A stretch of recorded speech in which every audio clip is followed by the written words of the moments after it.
Good afternoon. Good afternoon. Good afternoon. আজকে online ক্লাসে আমরা আলোচনা করব কবি মাইকেল মধুসূদন দত্তের বঙ্গভূমির প্রতি এই কবিতা। এর আগে বঙ্গভূমির প্রতি এই কবিতা নিয়ে আলোচনা হয়েছিল, তবে লাইন ধরে ব্যাখ্যা হয়নি। আজকে আমরা বঙ্গভূমির প্রতি কবিতা লাইন ধরে ব্যাখ্যা করব। তার আগে আমি আবারও বলছি, প্রত্যেকের মাইক্রোফোনটাকে মিউট করো, মাইকটাকে মিউট করে দাও, বন্ধ করে দাও। যখন আমি পড়াচ্ছি তখন তোমাদের মাইক যেন খোলা না থাকে, মাইকগুলো বন্ধ করে রাখতে হবে সবার সুবিধার জন্য। তাহলে আজকের আলোচনা হবে কবি মাইকেল মধুসূদন দত্তের বঙ্গভূমির প্রতি। তার আগে একটা প্রশ্ন জিজ্ঞেস করব, সেই প্রশ্নের উত্তর কে দিতে পারে দেখি। কবি এই বঙ্গভূমির প্রতি কবিতা রচনা করেছিলেন বিলেত যাত্রার আগে না পরে?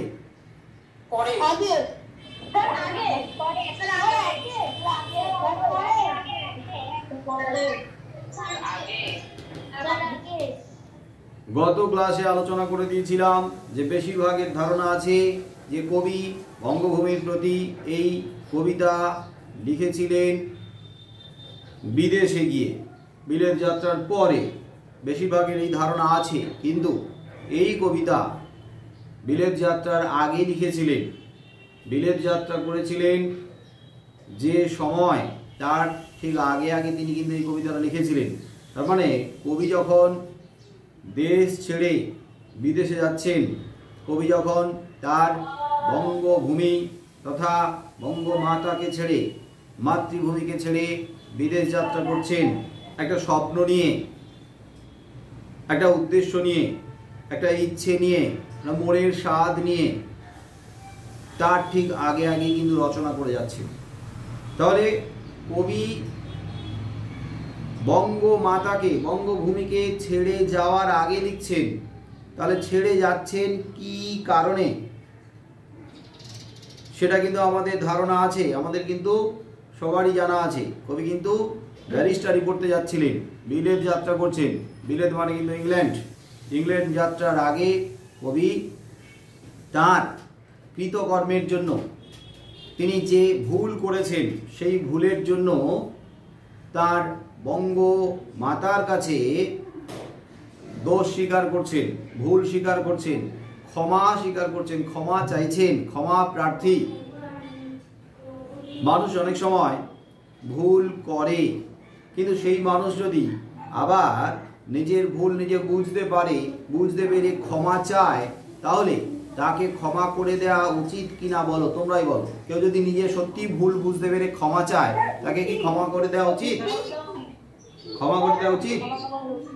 হ্যাঁ, যদি সত্যি সত্যি সে ভুল বুঝতে পারে এবং যদি সে তার কাজের জন্য বা ভুল করেছে তার জন্য অন্তর থেকে, মন থেকে যদি অনুতপ্ত হয়, কষ্ট পায়, অনুশোচনায় কাতর হয়, কাতরভাবে, বিনীতভাবে হাত জোড় করে এক অর্থে ক্ষমা চায়, তাহলে তাকে ক্ষমা করে দেওয়া উচিত। কারণ যে মানুষ ভুল করে অন্তর থেকে, মানে মনের থেকে সংশোধন হতে চাইছে, সেই মানুষটা কিন্তু শাস্তি পেয়ে গেছে। কারণ সেই মানুষটা মর্মে মর্মে মরে যাচ্ছে, মনে মনে মরে যাচ্ছে, কষ্ট পাচ্ছে, যন্ত্রণা পাচ্ছে, সেই মানুষ কিন্তু শাস্তি পেয়ে গেছে। এর থেকে বড় শাস্তি আর হয় না, এর থেকে আর বড় শাস্তি হয় না। শাস্তি দিয়ে মানুষকে সমাজের মূল স্রোতে ফিরিয়ে আনার চেষ্টা করা হয়, শাস্তি দিয়ে মানুষকে স্বাভাবিক অবস্থায় ফিরিয়ে আনার চেষ্টা করা হয়। তাহলে যে মানুষটা মনে মনে শাস্তি পেল, কষ্ট পাচ্ছে, ভেতর ভেতরে তার কষ্টে যন্ত্রণায় ক্ষতবিক্ষত হচ্ছে, তাহলে সেই মানুষকে কিন্তু ক্ষমা করে দেওয়া উচিত। আর যদি সন্তান ভুল করে, যদি সন্তান ভুল করে এবং সেই ভুলের জন্য যদি সন্তান ক্ষমা চায়, মায়ের কাছে, তাহলে মা কি তাকে ক্ষমা করে দেয় না? বলো, মা কি ক্ষমা করে দেয় না? মা ক্ষমা করে দেয়। হ্যাঁ, তার জন্যই তো মা তো এমনই হয় যে সন্তান ভুল করলো, হয়তো মা তার জন্য কষ্ট পেল, তার জন্য আঘাত পেল, সন্তানের ভুলের কারণে মা আহত হয়েছেন, অপমানিত হয়েছেন, কিন্তু সেই ছেলে, সেই মেয়ে অর্থাৎ সন্তান যদি তার ভুলটা বুঝতে পারে, মায়ের কাছে যদি ক্ষমা চায়, দোষ স্বীকার করে, তাহলে মা হয়তো সেই মুহূর্তে একটু রাগ করেন, একটু অভিমান করেন, কিন্তু বেশিক্ষণ রাগ করে অভিমান করে থাকতে পারেন না। কারণ মা হচ্ছে স্নেহের আধার, স্নেহের ভাণ্ডার। স্নেহ, মায়া, মমতা মায়েদের মধ্যেই তো রয়েছে। তাই সন্তান যদি এসে নিজের ভুলের কথা স্বীকার করে ক্ষমা চায়, তাহলে সন্তানকে মা বেশিক্ষণ দূরে রাখতে পারে না। এখানেই তো মায়ের মহত্বতা। মা জগতে সবার শ্রেষ্ঠ। মায়ের মাতৃত্ব, মায়ের ভালোবাসা, মায়ের স্নেহ, এর কখনো মূল্য হয় না। সবার চেয়ে দামি হলো মায়ের স্নেহ, ভালোবাসা। তাহলে কবি মাইকেল মধুসূদন দত্ত যদি নিজে সন্তান হন, তাহলে কবির কাছে এখানে মাকে, বলো, কবি এখানে কাকে মা বলে সম্বোধন করছেন? বঙ্গভূমিকে। ঠিক, বঙ্গভূমিকে কবি মাতৃজ্ঞানে সম্বোধন করেছেন, মা বলে সম্বোধন করছেন। এইবার গত আলোচনায় তো আমি বলেছিলাম যে কবি ছোট থেকে একটা স্বপ্নকে মনে মনে পোষণ করেছিলেন, স্বপ্নকে মনে মনে প্রতিপালন করেছিলেন, স্বপ্ন দেখেছিলেন ছোট থেকে। বলো, কি হওয়ার স্বপ্ন দেখেছিলেন কবি?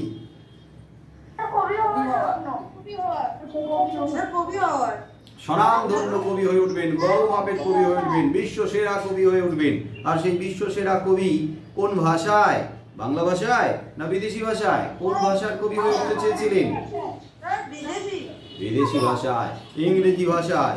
বিশ্ব সেরা কবিদের মতো তিনি বিদেশি ভাষায়, ইংরেজি ভাষায় বড় মাপের কবি হয়ে উঠতে চেয়েছিলেন, বিশ্ব বিখ্যাত কবি হয়ে উঠতে চেয়েছিলেন। তার জন্যই তিনি ছোট থেকে নিজেকে প্রস্তুত করেছিলেন। কিন্তু অনেকগুলো বছর তিনি বিভ্রান্তভাবে কাটিয়েছেন, অনেকগুলো বছর তিনি এলোমেলোভাবে কাটিয়েছেন। তার জীবন থেকে মূল্যবান সময়, বছরগুলো চলে গেছে। মানুষের জীবনে সময়ও কিন্তু বিরাট সম্পদ। কি? সময় কিন্তু একটা বিরাট সম্পদ। সময় দামি। সময়ের মূল্য আছে কিনা বলো? সময়ের মূল্য আছে কি নেই? অনেক অনেক। সময় কিন্তু কারোর জন্য অপেক্ষা করে না। সময় কারোর জন্য অপেক্ষা করে না। আমরা সময়কে যদি মূল্য দিতে না পারি, সময়কে যদি দাম দিতে না পারি, সময়টাকে যদি কাজে লাগাতে না পারি, তাহলে সময় আমাদেরকে পেছনে রেখে দিয়ে এগিয়ে যাবে। তাই সময় কিন্তু গতিশীল, সময়ের সদ্ব্যবহার করতে হবে, সময়কে ঠিকঠাক কাজে লাগাতে হবে, নাহলে পরে পস্তাতে হবে, পরে আফসোস করতে হবে যে না, সময় মতো আমি কাজ করতে পারলাম না, সময় মতো সময়ের কাজটা করতে পারলাম না, তার জন্য পরবর্তীতে একটা আক্ষেপ হবে যে কি ভুল করেছি। তাহলে সময়ের মূল্য বহু। তো কবি নিজের স্বপ্নকে বাস্তবায়িত করার জন্য, নিজের স্বপ্নকে দাঁড় করানোর জন্য তিনি কি করেছেন না, তিনি বহু সময় ব্যয় করেছেন। কিন্তু সেই সময় ব্যয়টা কবির কাছে কি মনে হয়েছে? অপব্যয়। কবির কাছে মনে হয়েছে অপব্যয়, পরবর্তীতে মনে হয়েছে। কারণ কবি যে পরিশ্রম করেছিলেন, যে চেষ্টা করেছিলেন, সেই পরিশ্রম, সেই চেষ্টা বিফলে গেছে। তার ফল তিনি পাননি। অনেকগুলো বছর কাটানোর পরে, অনেকটা সময় নষ্ট করার পরে, অনেক পরিশ্রম করার পরে তার মনে হয়েছে যে তিনি মিথ্যে এমন একটা স্বপ্নের পেছনে দৌড়েছিলেন। তারপরে যখন তিনি উপলব্ধি করলেন, তিনি বুঝতে পারলেন, তিনি আবার ফিরে এলেন বাংলায়, বঙ্গভূমিতে, এবং বঙ্গভূমির যে ঐশ্বর্য, বঙ্গভাষা, বাংলা ভাষা, সেই বাংলা ভাষায় তিনি সাহিত্য রচনা করলেন। বাংলা ভাষায় তিনি লিখলেন কয়েকটি কাব্য, বাংলা ভাষায় তিনি লিখলেন কয়েকটি নাটক, যে কাব্য, যে নাটকগুলো হয়ে উঠেছে কালজয়ী, অমর হয়ে উঠেছে। অসাধারণ সেই সমস্ত রচনা। বলো, তার মধ্যে দু একটা নাম বলতে পারবে কবির লেখা কাব্য নাটক? কৃষ্ণকুমারী, আর পদ্মাবতী, আর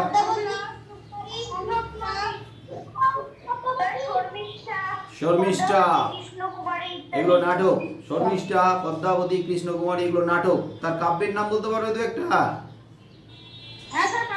বলো। বীরাঙ্গনা কাব্য, হ্যাঁ, বীরাঙ্গনা, ব্রজাঙ্গনা, তিলোত্তমা সম্ভব, তিলোত্তমা সম্ভব কাব্য, মেঘনাদ বধ কাব্য, মেঘনাদ বধ কাব্য। তো এই সমস্ত কাব্য তোমরা যখন আরো বড় ক্লাসে উঠবে, উঁচু ক্লাসে উঠবে, আরো বড় হবে, তখন এই সমস্ত কাব্য পড়বে, এই সমস্ত কাব্য কবিতাগুলো পড়বে, দেখবে কি অসাধারণ রচনা, কি অসাধারণ লেখা। সেই সমস্ত লেখা, সেই সমস্ত রচনা কোনোদিন হারিয়ে যাওয়ার মতো নয়। যত পড়বে তত আরো জানতে ইচ্ছে করবে।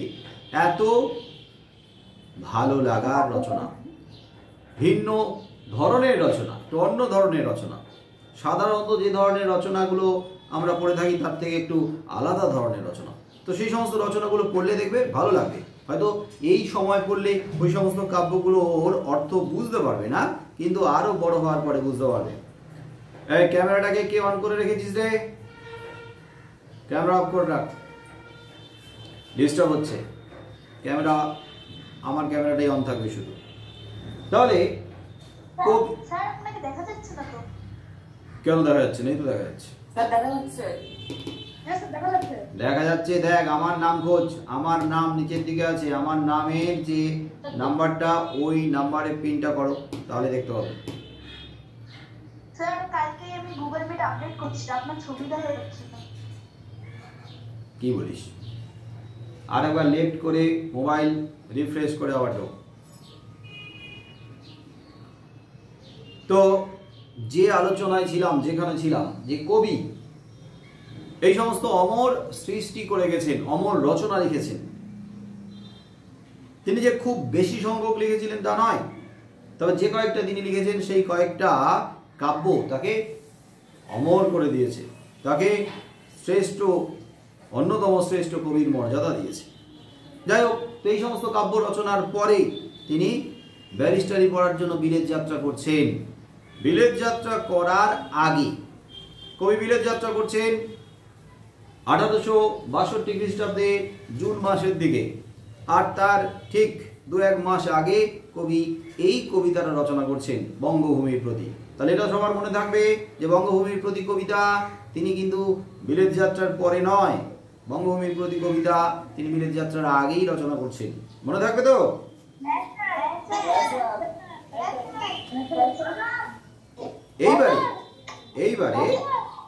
এইবারে আমাদের এই রকম একটা ছবি মাথায় রাখতে হবে যে কবি বিলেত যাত্রার আগে এই কাব্য রচনা করছেন। তার মানে কবি এখন বিদায় নিচ্ছেন, কাব্য রচনা করছেন, এই কবিতা রচনা করছেন, তারপরে তিনি আর কয়েকটা দিন পরে তিনি যাবেন দেশ মাতাকে ছেড়ে, বঙ্গ মাতাকে ছেড়ে। এর আগে তিনি অনেক বড় ভুল করেছেন, সেই ভুলের জন্য তিনি ক্ষমা চাইছেন, দোষ স্বীকার করছেন। সেই ক্ষমা চাওয়া, দোষ স্বীকার করার কথাও এখানে রয়েছে। আবার তিনি যে বঙ্গমাতাকে ছেড়ে এখন তিনি বিলেত যাচ্ছেন, বিলেত পাড়ি দিচ্ছেন, তো তার যে কষ্ট, তার যে যন্ত্রণা, তার যে আক্ষেপ, মাকে ছেড়ে যাওয়ার যে কষ্ট, মাকে ছেড়ে যাওয়ার যে দুঃখ, মাকে ছেড়ে থাকার জন্য তিনি কতখানি যন্ত্রণায় ক্ষতবিক্ষত হচ্ছেন এবং তিনি যে বাধ্য হয়ে মাকে ত্যাগ করছেন তার জন্য মায়ের কাছে ক্ষমা চেয়ে বলছেন তিনি যেন তাকে মনে রাখেন। দেখবে পরবর্তীতে তোমরা যখন উচ্চ শিক্ষার জন্য বাইরে যাবে, সবাই যে এইখানে থাকবে তা তো নয়। ভালো কলেজে পড়ার জন্য ধরো কেউ বাইরে যাচ্ছে, আবার কেউ উচ্চ শিক্ষার জন্য দেশের বাইরে যাচ্ছে। তো যখন আমরা বাইরে যাব তখন আমাদের পরিবারকে ছেড়ে যাওয়ার যে কষ্ট সেটা হবে কি হবে না বলো? মাকে ছেড়ে যাওয়ার কষ্ট, বাবাকে ছেড়ে যাওয়ার কষ্ট, খুব কষ্ট হবে। কিন্তু আমরা কি পুরোপুরি ছেড়ে যাচ্ছি? চিরকালের জন্য ছেড়ে যাচ্ছি না। ধরো আমরা কয়েক বছরের জন্য যাচ্ছি, কিন্তু কষ্ট তো হবে, হবে না? খুব কষ্ট হবে। আবার কেউ যদি এই দেশ মাতাকে ছেড়ে বাইরে গিয়ে চাকরি করে এবং চাকরি করে ওখানে যদি সেটেল হয়ে যায়, ওখানে যদি ঘর বাড়ি বানিয়ে ওখানে যদি থাকতে শুরু করে আর বাড়িতে ফিরে না আসে, তাহলে তার মনের মধ্যেও কিন্তু কষ্ট থাকে। আর যখন সে পাড়ি দেয় তখন একটা যন্ত্রণা নিয়ে যায়, কষ্ট নিয়ে যায়। অনেক সময় মায়ের কাছ থেকে যখন দূরে যায় তখন মায়ের চোখের জল মুছিয়ে যায়, মাকে অনেক কিছু বলে যায়, মাকে বুঝিয়ে যায় যে মা তুমি কষ্ট পেও না, আমাকে কিন্তু মনে রেখো, আমি কিন্তু তোমাকে কখনোই ভুলবো না, আবার ফিরে আসবো। এবারে আমরা লাইন ধরে ব্যাখ্যায় যাব। বঙ্গভূমির প্রতি কবি মাইকেল মধুসূদন দত্ত। তোমাদের কাছে বই আছে তো? ওকে, তাহলে বইটা সামনে রাখো, কবিতা বের করে রাখো, কবিতা খুলে রাখো, আর লাইনের দিকে তাকিয়ে থাকো। শোনো, লাইনের দিকে তাকিয়ে থাকো। আচ্ছা, যাদের কাছে বই নেই তারা এমনি শুনবে, বেশিরভাগের কাছে বই আছে তারা বইয়ের লাইনের দিকে তাকাও, আর বাকিরা এমনি শোনো। আমার কথার দিকে কান থাকবে, আমি যেগুলো বলছি সেগুলো শুনবে, আর চোখ থাকবে কবিতার লাইনের দিকে।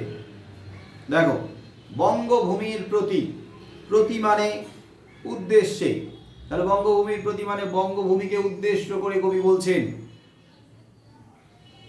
কবি মাইকেল মধুসূদন দত্ত।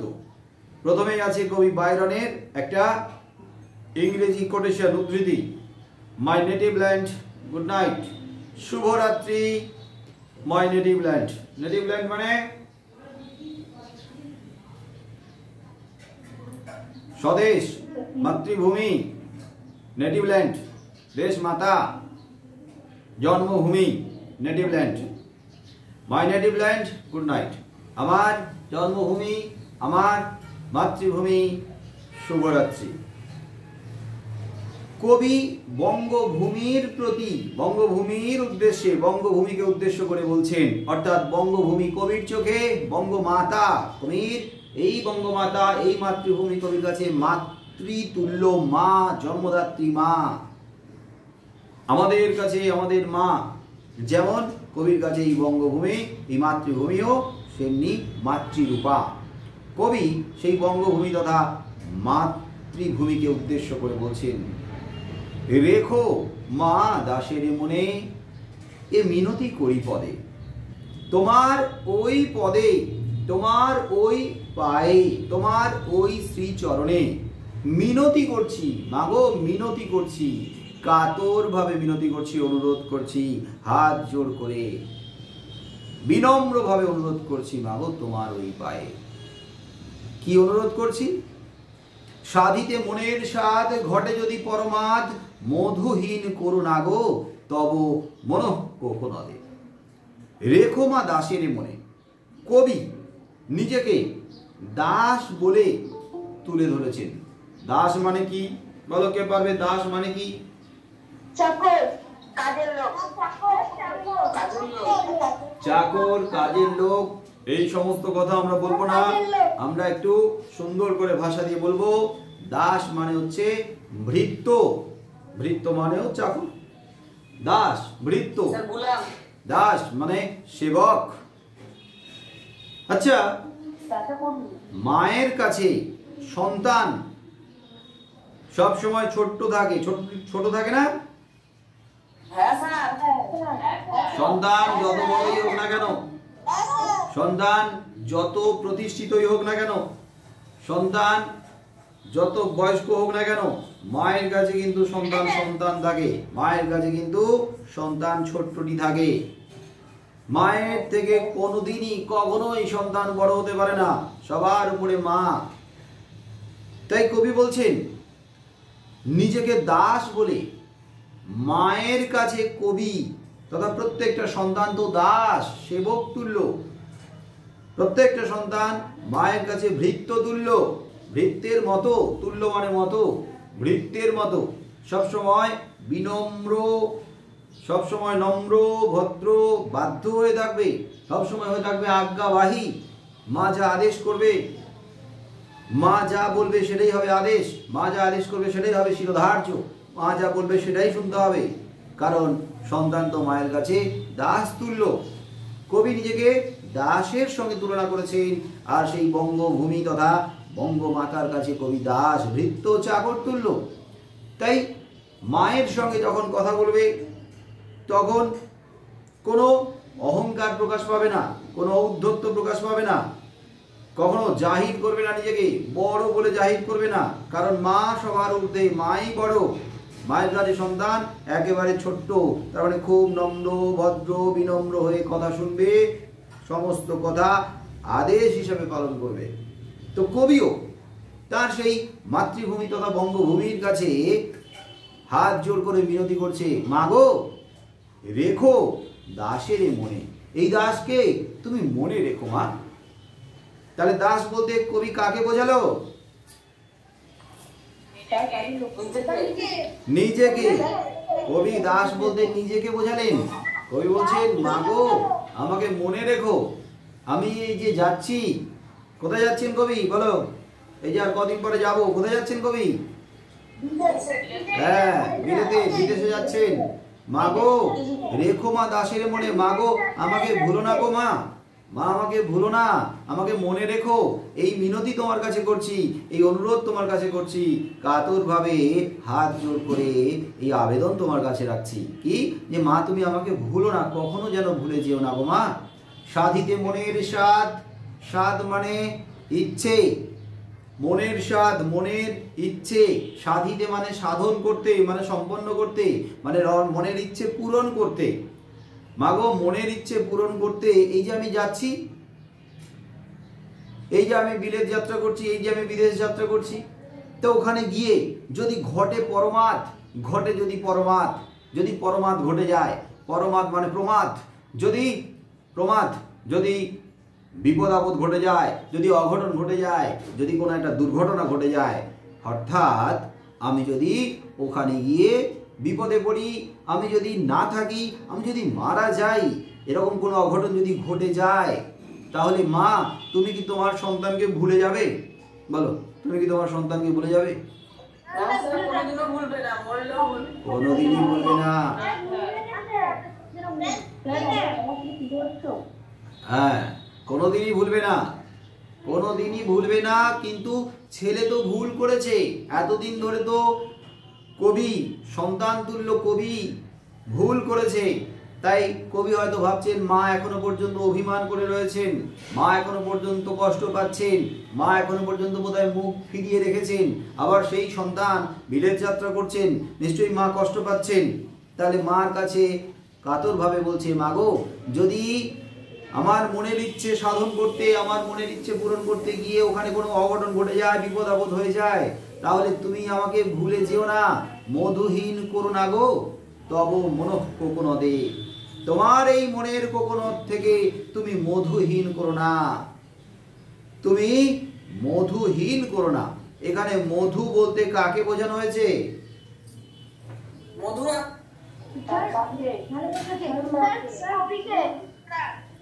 মধু, মধু মানে হচ্ছে মধু কবি, মধু মানে হচ্ছে মধু কবি, মধু কবি মানে কবি মধুসূদন দত্ত। মধুহীন করো না মানে তোমার মন থেকে মধুকে হীন করে দিও না, মধুসূদনকে হীন করে দিও না, মধুসূদনকে দূরে সরিয়ে দিও না, মধুসূদনকে আলাদা করে দিও না, মুছে দিও না, ভুলে যেও না মা তোমার মনঃ কোকোনদে, তোমার মন রূপ কোকোনদ থেকে। কোকোনদ মানে কি?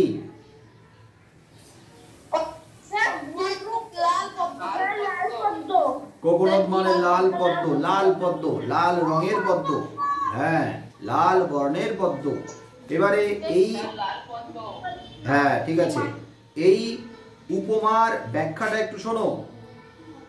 মনঃ কোকোনদ, মন রূপ কোকোনদ, মন রূপ পদ্ম, মন রূপ লাল বর্ণের পদ্ম।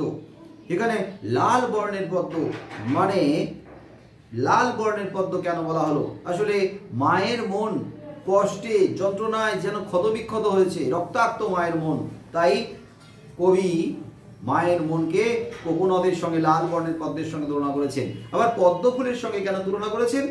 কারণ পদ্ম ফুলের কতগুলো পাপড়ি থাকে বলো?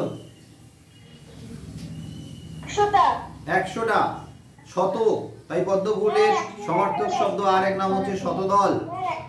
100টা পাপড়ি, তাই পদ্ম ফুলকে শতদল বলা হয়। তাহলে দেখো, এই যে আমার হাতের দিকে তাকাও, এই যে পদ্ম ফুল ধর 20 অবস্থায় রয়েছে, এই 20 অবস্থায় থাকা পদ্ম ফুল যখন ধীরে ধীরে বিকশিত হচ্ছে, মানে একটার পর একটা তার পাপড়ি মেলে দিচ্ছে, তাহলে সে কি হচ্ছে? মেলে দিচ্ছে মানে বিকশিত হচ্ছে, মানে এখানে ওই পদ্ম ফুলের পাপড়িগুলো বিকশিত হওয়ার মতো মনও বিকশিত হচ্ছে, মনও অনেক প্রসারিত হচ্ছে, মনও অনেক বড় বিস্তৃত হচ্ছে, অনেক বড় মন, বিকশিত মন, উদার মন। তাহলে তুমি মা, মায়ের মন তো উদার, মায়ের মন তো বড়, আর সেই বড় উদার মন থেকে আমাকে মা তুমি বাদ দিও না, আমাকে আলাদা করে দিও না মা। কি মা কি আলাদা করবে কবিকে, মানে সন্তানকে? সন্তান যতই খারাপ হোক, মা সন্তানকে কখনোই মন থেকে মুছে দিতে পারে না, আলাদা করে দিতে পারে না। বরং সন্তান কাছে না থাকলে, সন্তান দূরে থাকলে মা কিন্তু কষ্ট পায়, মাকে মাঝে মাঝে লুকিয়ে লুকিয়ে কাঁদতে দেখা যায়। তাহলে সন্তানকে কখনো আলাদা করা যায় না। সন্তান তো খারাপ হয়, অনেক সন্তান খারাপ হয়, এরকম জগতে কত উদাহরণ রয়েছে, সমাজে কত উদাহরণ রয়েছে। কত সন্তান খারাপ, মাকে লাথি মারছে, মাকে অপমান করছে, মাকে ঘর থেকে বের করে দিচ্ছে, মায়ের কথা শুনছে না, হ্যাঁ উঠতে বসতে কথা শোনাচ্ছে, এরকম কত সন্তান আছে। কিন্তু কুপুত্র অনেক হয়, কুমাতা কখনোই নয়। কুপুত্র, খারাপ ছেলে অনেক হয়, কিন্তু মা কখনো খারাপ হয় না। জগতে মা সব সময় শুভ্রতা বজায় রাখে। মা কখনো কলঙ্কিত হতে পারে না, মায়ের গায়ে কখনো কালি লাগতেই পারে না। কিন্তু সন্তানের গায়ে কালি লাগে, সন্তান অনেক সময় খারাপ হয়, কিন্তু কখনো কুমাতা হয় না, খারাপ মা হয় না। তাহলে মা কখনো বলতেই পারে না। তবুও কবি মায়ের কাছে অনুরোধ করছে, মিনতি করছে যে আমার যদি প্রবাসে গিয়ে দৈবের বসে জীব তারা যদি খসে, এ দেহ আকাশ হতে নাহি ক্ষেত তাহে। যদি প্রবাসে গিয়ে, প্রবাস মানে কোথায়? হ্যাঁ, প্রবাসে গিয়ে, বিদেশে গিয়ে, ওকে বিদেশে বলার সাথে সাথে মাইকটাকে অফ করে দেবে। তো বিদেশে গিয়ে, প্রবাসে গিয়ে যদি দৈবের বসে, দৈবের কারণে, দৈব মানে হচ্ছে, হ্যাঁ দৈব মানে কি না, দৈবক্রমে মানে হচ্ছে হঠাৎ করে ওই দৈবের ক্ষমতায়, মানে নিয়তি মানে বিধি। কথায় বলে না যে যার কপালে যা লেখা আছে তাই ফলে, যার কপালে যা লেখা আছে তাই ফলে, এটা আমরা বলি। হ্যাঁ, বিধি বা বিধাতা, ভাগ্য, কপাল। যদি প্রবাসে গিয়ে যদি আমার কপালে ওখানে মৃত্যু লেখা থাকে, আমি ওখানে কোনো একটা দুর্ঘটনায় কোনো একটা অঘটন ঘটে গেল, আমি যদি মারা যাই, প্রবাসে গিয়ে দৈবের বসে, দৈবক্রমে আমার দুর্ভাগ্যের কারণে যদি জীব তারা যদি খসে, আমার জীবন থেকে যদি খসে যায় জীব তারা, আমার দেহ থেকে যদি জীব তারা খসে যায়, মানে জীবন রূপ তারা খসে যায়। যেমন আকাশ থেকে কখনো কখনো রাতের আকাশ থেকে তারা খসে পড়তে দেখা যায়, রাতের আকাশ থেকে কখনো কখনো তারা খসে পড়তে দেখা যায়। হ্যাঁ, খসে পড়া মানে পড়ে যাওয়া। তাহলে আমার জীবন যেন আমার দেহ থেকে যদি খসে যায়, আমার জীবন থেকে যদি চলে যায়, মানে আমার মৃত্যু হয়। এই যে দেহ তুলনা করা হয়েছে আকাশের সাথে দেহটাকে আর তারার সঙ্গে জীবনকে। আকাশটা যদি দেহ হয় আর তারা যদি জীবন হয়, তাহলে দেহরূপ আকাশ থেকে তারা খসে পড়ছে জীবন রূপ তারা, তাহলে সেই তারাটার মৃত্যু হলো। আকাশ থেকে যদি কোনো একটা তারা খসে পড়ে, তাহলে সেই তারাটা আর আকাশ থেকে মৃত্যু হলো না, খসে পড়লো মানে নষ্ট হয়ে গেল, মৃত্যু হলো। তেমনি আমাদের দেহ থেকে, আমাদের দেহরূপ আকাশ থেকে, অর্থাৎ আকাশের মতো দেহ থেকে যদি খসে যায় জীবন রূপ তারা খসে পড়ে, তাহলে আমাদের মৃত্যু হলো না? তাহলে এই দেহ আকাশ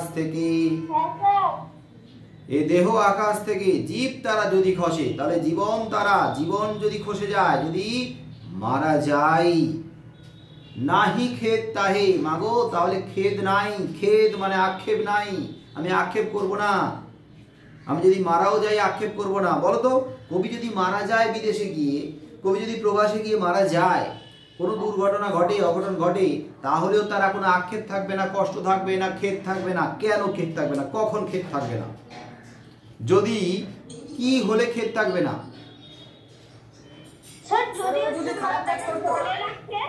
মা যদি তাকে মনে রাখে, হ্যাঁ, যদি কবিকে তার বঙ্গমাতা মনে রাখে, আমি এইটুকু সান্ত্বনা নিয়ে মরতে পারবো যে আমাকে কিন্তু আমার মা, আমার মাতৃভূমি, আমার বঙ্গমাতা আমাকে বলেনি, তাহলে আমি স্বস্তিতে মারা যেতে পারবো, বা মৃত্যুর পরে আমার আত্মা শান্তি পাবে। যদি মা তাকে মনে রাখে, যদি মা তাকে ভুলে না যায়। তাহলে এ দেহ আকাশ হতে নাহি খেদ তাই, সবাই জানে জন্মিলে মরিতে হবে।